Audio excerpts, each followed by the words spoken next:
Do you go to the mosque on Friday and absolutely cringe because of what you're hearing? It's probably not because the person giving the khutbah is a bad person, but it's most likely the problem that they're ill prepared. Many mosques around the United States have people giving khutbahs that are simply volunteers, that really haven't put any thought into the sermon that they're going to deliver.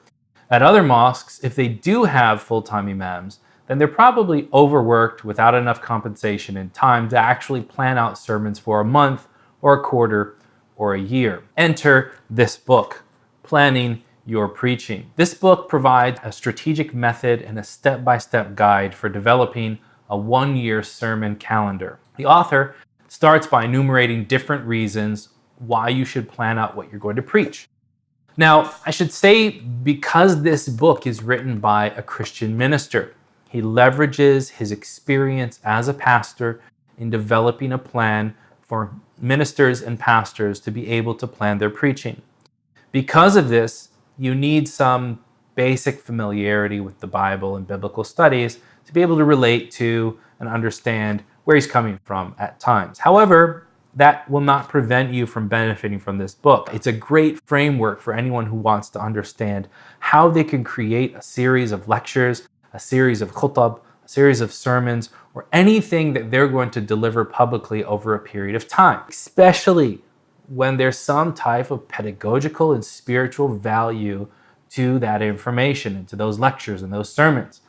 As I mentioned, he talks about the reasons for planning out what you're going to preach, and he does this by looking at a different number of biblical models that he claims outlines the reasons for wanting to plan your preaching.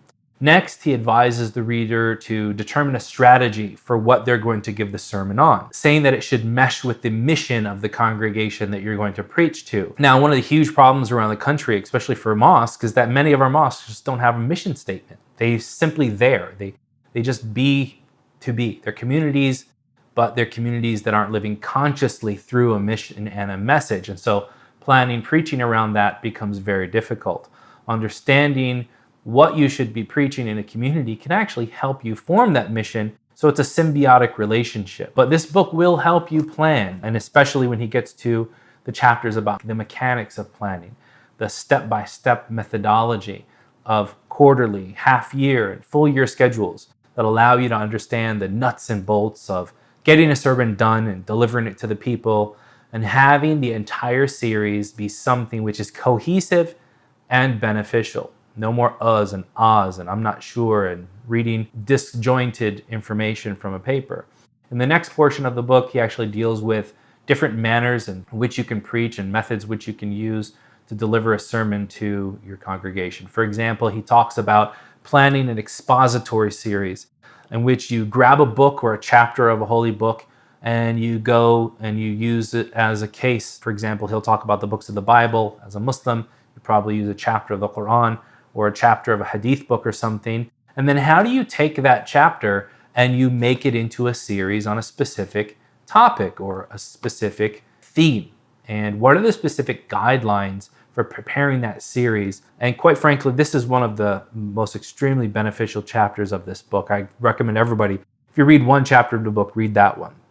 In the next type of planning, he talks about planning for what he calls the ordinances. And the ordinances are religious symbols and things that people identify as being uniquely part of their religion, but may not understand the reasons why. So for example, he talks about the Lord's Supper and he talks about baptism. And many people might not know the significance behind those events, but they know that they're uniquely Christian. In the Muslim calendar, he may talk about, for example, the Battle of Badr, or you may talk about the 6 days of Shawwal, or you may talk about the Masjid al-Nabawi or Quds or something like that, and explain the reason why those things are special to our faith and to our identity. And that's what the chapter talks about. I remember delivering a khutbah on Ashura, and it was one of the very first times that I ever got a complaint about the topic which I preached on, simply because so many people in the congregation were simply ignorant about what Ashura really was. Because I spoke about the significance of Moses and the children of Israel and the prophet saying that's the day that God saved Moses. And because of that, he fasted that day. Many people had completely lost knowledge of this significance and only thought of it as a day of mourning the death of Al-Hussein radiallahu anhu, was the Prophet ﷺ's grandson. Not that that's an unimportant event, but it's not the primary event for which the Prophet fasted the day of Ashura, obviously because it's his grandson, and his grandson did not die until after his lifetime. So introducing these topics is key in educating communities about the symbols and the important days of their faith. Discussing the symbolism of certain things in the mosque can go from anywhere of the architecture of the mosque to the minbar to the adhan, and letting people understand the how and the why behind things develop is extremely important for their religious identity and for their personal confidence in that identity. Another part of the book talks about planning for special days, and the author suggests planning for both religious and secular holidays. So you could talk about, the 2 Eids, you can talk about the 10 days of Muharram, you can talk about Ashura, the 10 days of Dhul Hijjah, you can talk about, Safar, Rajab. Another great thing to do is to talk about secular holidays, and I know this might sound strange, but many people act like their mosques don't exist in society. They don't exist in a society in which people are celebrating other holidays. I'm not saying that we should go and support acts or encourage the celebration of holidays which are foreign to our faith, but we should be facilitating for our communities how to understand those other religions and how those other practices are seen in light of our own scriptures. For example, personally, around Christmas time, I will generally give a sermon about Jesus and his importance in Islam, and the fact that we don't believe him to be the Son of God, nor do we believe him to be born on December 25th. But he is an honored prophet, and that is a way that you can relate to your coworkers and your neighbors about that topic without falling into the trap of associating partners with God or falling into the trap of weak identity and following others on what they do. Around Easter, might talk about the importance of salvation and how our concept of salvation is different from the concept of salvation in other faiths.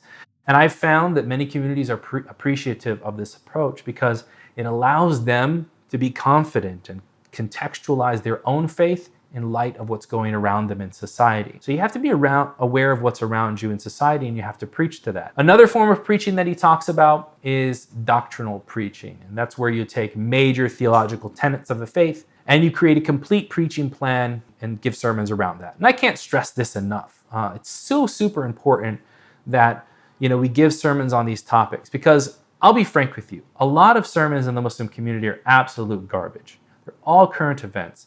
They're all politicized religious doctrine, and they don't really give us a doctrinal theological foundation for our faith. Why are we Muslim? Are we simply Muslim because we follow a cultural identity? Are we simply Muslim because of activism? Are we simply Muslim because, hey, we don't know anything else? That has to change, and that can only change when the people giving the sermons in our communities are educating the communities about their faith. Another type of preaching that the author advocates for is pastoral preaching, where you talk about the ethical, social, and personal themes that you as a community leader should address over an extended period of time. One challenge to doing this in the Muslim community is that, quite frankly, we have many leaderless communities without imams, communities without religious directors, communities with imams that are not empowered or not relevant, or you have volunteers that are doing everything that have not dedicated themselves to lifelong learning. They can't preach and they can't speak to the ethics of Islam because they have no idea what Islam says about any of those topics. They haven't studied the primary texts, and they haven't studied the secondary texts and how those relate to ethics and all those other topics. And again, this has to change. We have to dedicate more of our time as individuals and as leaders to lifelong learning and improving upon what we know. I always say this: if you're a volunteer khatib and you've not read something as simple as the 40 Hadith Nawawi and studied it, you should not be giving a sermon. If you have not read through the Quran cover to cover at least several times, then you should not be giving a sermon. If you don't know how to recite the opening chapter of the Quran, Al-Fatiha, correctly, and you can't recite anything properly, then you should not be giving a sermon. There are pre-qualifications for being selected to give a sermon. It's not just Toastmasters. It is standing in the maqam, the station of the Prophet ﷺ, and speaking on behalf of Allah and His Messenger. Back to the book, in another chapter, the author advocates for learning from what he calls an ancient plan. And this is basically something in the church called the Christian year. It's essentially a calendar that's made up of all of the holy days and significant events and sets out scripture attached to those that should be tackled through this year. This is something that I have personally tried to do with the Islamic calendar and advocated for before. Fortunately, getting organizations to buy into this plan is nearly impossible because of the challenges that we talked about before with leaderless communities and the high level of volunteers who are appreciated, but are stepping into positions unprepared and unwilling to follow a plan if it was set for them. Lastly, this book talks about how you can take your plan that you create after going through the book and put it to work. And it gives a weekly system for preparation that allows you to organize yourself, organize your study time more effectively. Then at the end of the book, there's actually a page that you can photocopy, and it's a sermon starter worksheet that's very helpful. Essentially allows you to understand how to start writing a sermon if you've never done it before. If you haven't studied the basics of Islamic legal issues that pertain to the Friday prayer, then you can get my primer on Friday prayer from Amazon.com, and that'll cover this. About planning your preaching, I think that this book is indispensable for anybody that's going to be giving sermons. So you need to understand how to do the sermon. You also need to understand how to deliver it. And by doing so, you can put your congregation's worries at rest, regardless of whether you are employed as an imam or you're a volunteer. So, have you read any books about this subject? And if so, what are they? Did you enjoy this video? If you did, please like it, subscribe, and share it with your friends. Let's hear from you in the comments about what you faced with giving sermons or hearing sermons and how you would like to improve it. And hope you enjoyed this, and I'll see you next time inside my library.